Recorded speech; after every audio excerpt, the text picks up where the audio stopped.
Est-ce que le son serait la médecine du futur? Oui, évidemment, nous disent les uns, peut-être nous disent les autres. En tout cas, ce qui est certain, c'est que le son, il fait partie intégrante de nos espaces thérapeutiques.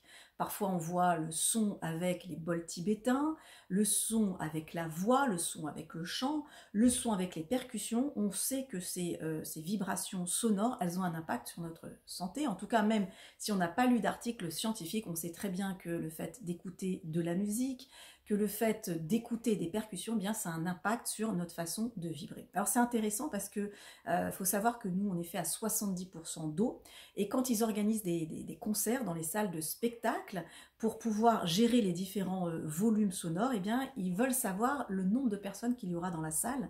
Et un ingénieur du son m'avait expliqué en réalité que s'il y a 10 personnes, 20, 100, 200, ou 1000 ou 3000, eh bien, on va faire répercuter le son parce que nous sommes des espaces aquatiques. Nous sommes des espaces aquatiques et donc on peut renvoyer ce son.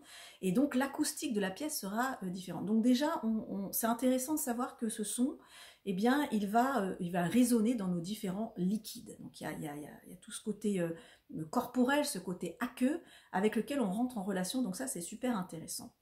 Ce que j'ai envie un petit peu de travailler avec toi aujourd'hui, c'est cette notion de son, et c'est de te montrer que le son, il peut révéler aussi différentes parts de toi, et que ça peut être comme une boussole, comme un révélateur, comme un angle d'éclairage intéressant. Ça va être très simple, on va faire une expérience ensemble et je te propose de le faire avec moi. Là, je suis en train de parler français. Donc, il y a une certaine vibration, il y a une certaine sonorité, il y a une certaine hauteur au niveau du son. Hein, le son, est-ce qu'il est projeté plutôt au niveau des lèvres, la langue, la gorge? On sait que chaque langue, elle a sa sonorité spécifique. Et ensuite, je vais changer, je vais parler d'autres langues et je t'invite à me dire si tu perçois un éclairage différent. Donc là, je parle français. Ensuite, je vais changer de langue et j'aimerais que tu me dises oui, je perçois autre chose. Et ensuite, je te dirai pourquoi on a fait ce petit test ensemble. So I'm just speaking French. Now I'm switching to the English language, and you might not get the same feeling. So that's quite interesting. How do you feel when I speak French? And how do you feel when I speak English? Ahora voy a hablar español. Es un poco diferente. Es importante se conectar con la sensación. ¿Qué sientes ahora? Es muy, muy importante. Baruma kastarama, stimparu pasturikari, pushtirampa purikenstaya. Donc là, j'ai fait français, j'ai fait anglais, j'ai fait espagnol, et puis j'ai fait ce que j'appelle le glitch-gloche, c'est-à-dire une langue inventée. Toutefois, tu as dû percevoir une autre vibration. Ça a été assez vite, tu peux revoir ce petit morceau de vidéo, mais j'ai envie de te connecter à cette notion de sonorité corporelle. Alors comme tu le sais, je suis créatrice de la méthode Aroma Body Sound, si tu me suis depuis quelques temps, qui est l'alliance donc des percussions corporelles et des senteurs, notamment les huiles essentielles. Et là, j'ai envie de travailler de plus en plus avec toi sur cette notion de son endogène, c'est-à-dire un son qui est produit de l'intérieur. Alors là, évidemment, je te montre des sons corporels, hein, on a tous des sons corporels différents, des percussions différentes, mais au niveau de la sonorité des voix, notamment si tu parles différentes langues, moi je t'invite à aller toucher ces différents pôles, parce que en mobilisant des langues différentes, tu vas placer ta voix différemment, tu vas placer ta bouche, ta langue différemment, et tu vas évidemment connecter ton cerveau d'une manière qui va être différente. Alors, ça peut être une langue que tu connais, ça peut être une langue que tu inventes, mais ça serait intéressant d'aller investir ton espace vocal et corporel avec des sonorités qui sont inhabituelles. Donc, encore une fois, quand je parle français, hein, personnellement, je te livre mon expérience, quand je parle français, je me sens dans une certaine posture, une certaine attitude, et si maintenant je me mets à parler anglais, ça me renvoie à une autre facette de moi-même. Je ne me sens pas la même. Alors pourquoi ? Pourquoi ? Certainement ça renvoie à des séjours que j'ai pu faire à l'étranger. Je mobilise donc une façon différente de placer ma bouche, de communiquer. Même mon paralangage est différent. Quand je parle anglais, je sais que mon paralangage change. Donc c'est très intéressant aussi d'aller explorer ta sonorité vocale, pas en chantant ou en faisant des sons. Non, c'est-à-dire essaye de parler, de communiquer, mais en changeant de langue. Si tu ne parles pas une autre langue, essaye une langue, des mots, comme moi je l'ai fait à la fin. J'ai fait la dernière exemple que j'ai fait Bramakashtumaruka, Samarakata, c'est inventé, mais je sens une facette différente de moi qui s'exprime à ce moment-là. Et pourquoi est-ce que c'est une facette plutôt avec des R roulés plutôt que des R plats? Tout ça, ça a une signification. Et ce qui est intéressant, c'est quand tu te places dans un cadre qui n'est pas, où il n'y a pas une pression, eh bien, le corps, la voix, il va exprimer des facettes de toi qui sont inhabituelles. Alors, quand tu travailles, par exemple, avec des artistes ou même avec des entrepreneurs, c'est des outils que j'aime beaucoup utiliser parce qu'on va leur faire toucher, on va les faire sortir du cadre qui est le leur et on va leur faire toucher d'autres portes d'entrée. Et en touchant ces autres portes d'entrée, elles vont révéler eh bien, d'autres facettes d'elles-mêmes. Alors toujours la question qui revient, mais je ne vois pas pourquoi le fait de changer sa façon de prononcer certains mots et de passer d'une langue à l'autre, ça peut me rendre plus créatif en tant, par exemple, qu'entrepreneur ou pour avoir des nouvelles idées. Ça, encore une fois, c'est la magie des connexions neuronales. Toi, tout ce que tu as à faire, je le dis souvent, ton boulot, c'est de faire de la gymnastique mentale. C'est de faire travailler ces aires cérébrales, ce corps, cette bouche, ces odeurs. Toi, ton boulot, c'est de faire le travail. Après, qu'est-ce qui va se passer et comment les connexions, elles vont se faire? Et là, c'est la magie. Et c'est là où c'est extraordinaire parce que je l'expérimente aussi pour moi. C'est comme si tu avais différents ingrédients, du sucre, des œufs, de la farine, du chocolat.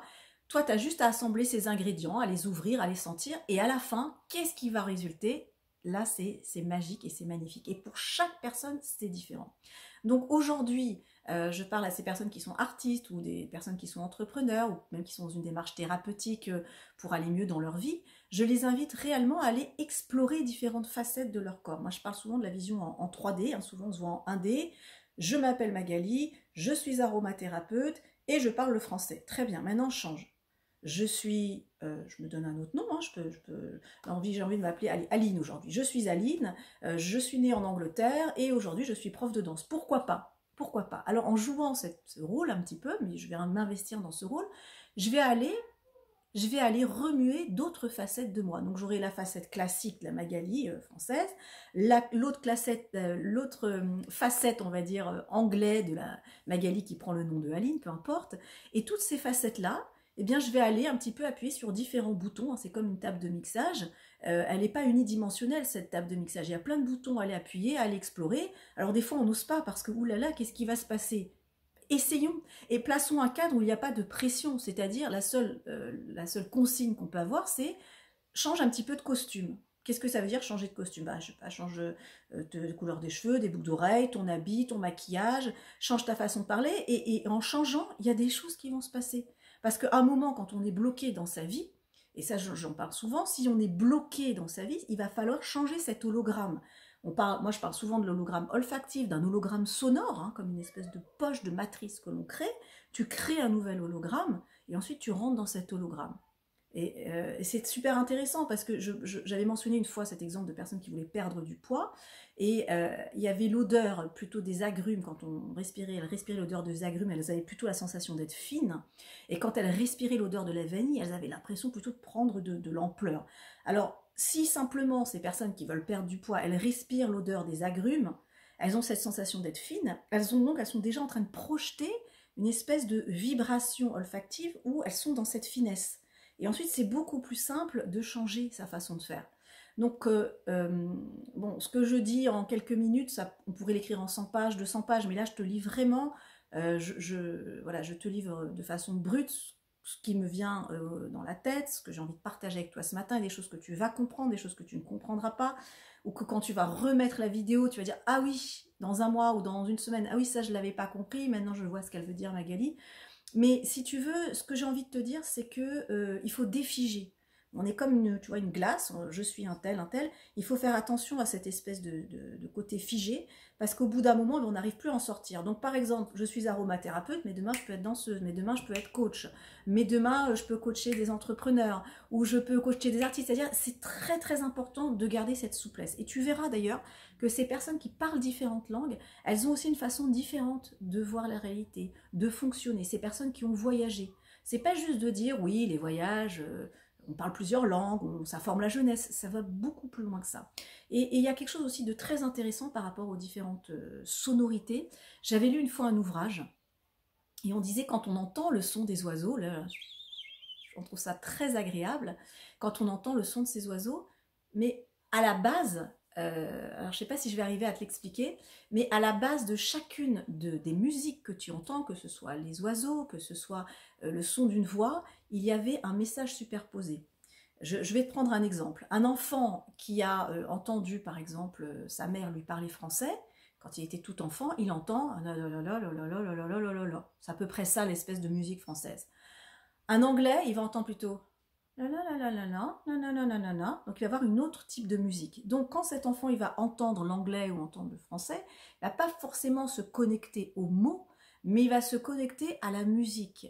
Et si sa mère elle était bienveillante, eh bien cette musique anglaise ou cette musique française, eh bien il va tout de suite associer une émotion. Donc ce qui est important, je pense, dans le travail de ce que moi je mets en place avec Aroma Body Sound et que je t'invite aussi à faire, c'est d'aller explorer ces différentes postures qui sont en toi. Ces différentes postures vocales, ces différentes postures corporelles, et c'est d'arriver à défiger. Alors défiger, ça peut être simple. Le matin en me levant, je me brosse les dents, je fais toujours comme ça.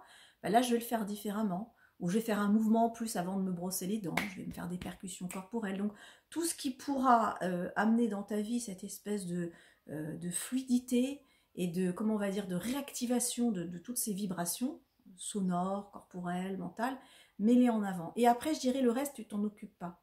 C'est vraiment, la vie, c'est le mouvement, la vie, c'est la respiration. Toi, tout ce que tu as à faire, c'est de te mettre en mouvement.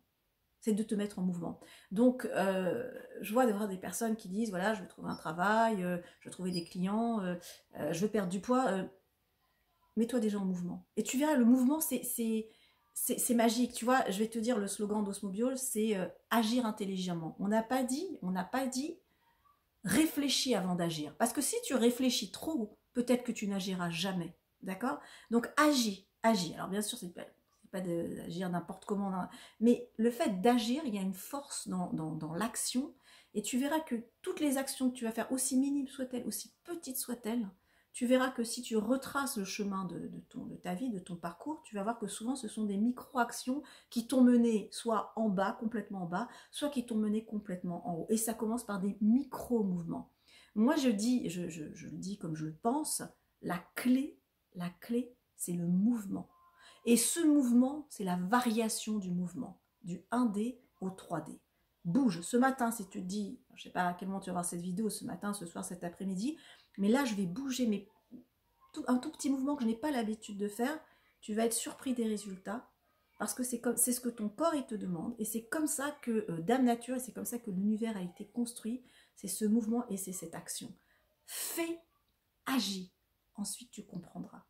Mais l'action, il y a une propriété dans le fait de faire, dans le fait de bouger qui est absolument miraculeuse. Donc, bouger dans différentes postures et dans différentes positions. Voilà, donc c'était mon petit message, et même moi, tu vois, là, je bouge ma posture capillaire, tu vois, et bien rien que le fait de bouger ma posture capillaire, je suis sûre que tu perçois autre chose de moi. Une posture capillaire comme ça, ou une posture capillaire comme ça n'envoie pas le même message. Voilà, c'était le petit mot de la fin. On a le droit de faire un peu d'humour quand même. Hein. Et je te souhaite une belle journée, un beau dimanche, c'est le 8 mai. Il y a des petites parades qui se préparent à l'extérieur. Je t'embrasse et surtout, n'oublie pas, keep on moving. Continue de bouger. Salut!